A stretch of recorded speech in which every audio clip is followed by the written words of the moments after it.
How good was Larry Bird actually? Once every generation or so, a player comes along who can truly be called a superstar. Larry Bird was such a player. For 13 seasons with the Boston Celtics from 1979-80 through 1991-92, Bird personified hustle, consistency, and excellence in all areas of play. As a scorer, passer, a rebounder, a defender, a team player, and perhaps above all, as a clutch performer. With all the greatest of all time debates going on today, my question is, why do people forget Larry Bird when the debate is raging? Bird, along with Magic Johnson, saved the NBA, and I think that there is little doubt that if it wasn't for Larry and Magic, Michael Jordan could never have achieved the level of fame he ultimately did. So without further ado, let's jump into the video. College career. Bird studied in a couple of colleges, but eventually ended up playing for Indiana State University in Terre Haute in 1975. He had a successful 3-year career with the Sycamores, helping them reach the NCAA tournament for the first time in school history with a 33-0 record where they played the 1979 championship game against Michigan State. Indiana State lost the game 75-64, with Bird scoring 19 points but making only 7 of 21 shots. The game achieved the highest ever television rating for a college basketball game, in large part because of the matchup between Bird and Spartans point guard Earvin "Magic" Johnson, a rivalry that lasted throughout their professional careers. Despite failing to win the championship, Bird earned numerous year-end awards and honors for his outstanding play, including the Naismith College Player of the Year award. For his college career, he averaged 30.3 points, 13.3 rebounds, and 4.6 assists per game, leading the Sycamores to an 81-13 record during his tenure. Early career and success. Bird was selected by the Boston Celtics with the 6th overall pick in the 1978 NBA draft. The Celtics were coming off one of the worst seasons in history, but Bird immediately transformed the Celtics into a title contender. The team improved its win total by 32 games from the year before he was drafted and finished first in the Eastern Conference. With averages of 21.3 points, 10.4 rebounds, 4.5 assists, and 1.7 steals per game for the season, he was selected to the All-Star team and named Rookie of the Year. In the conference finals, Boston was eliminated by the Philadelphia 76ers. The NBA's first sharpshooter. Is it a coincidence that Larry Bird's rookie year coincided with the advent of the three-point line? Well, honestly, it probably is. But that doesn't mean Larry Legend didn't use the new rule to begin building his stellar reputation as a shooter. Number 33 for the Celtics was always one of the best shooters around, but the three-point line really allowed Larry to shine, adding an extra point to every deep shot he took, and a new skills competition for him to dominate. Bird would go on to win the first 3 straight three-point shooting contests of his career, but it was perhaps his first attempt that was the most impressive. In that year, Bird was seen signifying his victory to the audience before the final shot had even fallen. Prime career. Bird was an unstoppable player in the 1980s. Interestingly, his prime years were the ones just after his rookie season. I mean, he played amazingly throughout his career, but here I am talking about the championships. Bird won 3 championships in his career and was the MVP in 2 of them. In 1981, just to get to the finals, the Celtics had to overcome a 3-1 deficit against a great Philadelphia 76ers team that would make the finals 3 times between 1980 and 1983. Then the Celtics took down Moses Malone and the Houston Rockets to win Bird's first title.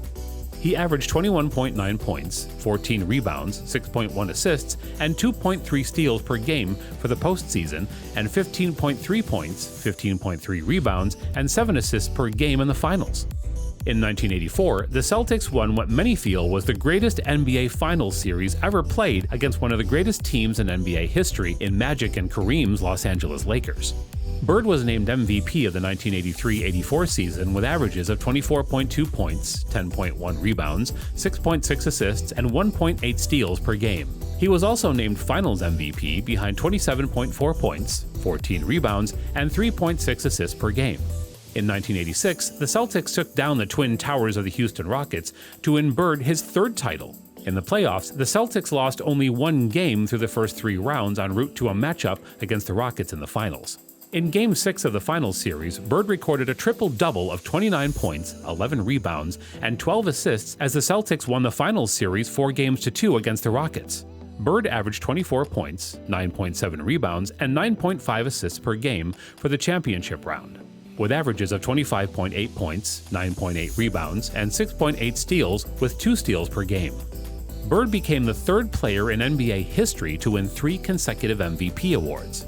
Now you might say that some players have won more than 3 titles, and of course, you would be right. But the only reason Jordan won more is the fact that Bird had to compete against the Lakers. Either the Lakers or Celtics were in every final during the decade of the 1980s. Bird's competition was far superior to LeBron's or Jordan's. Trash talker.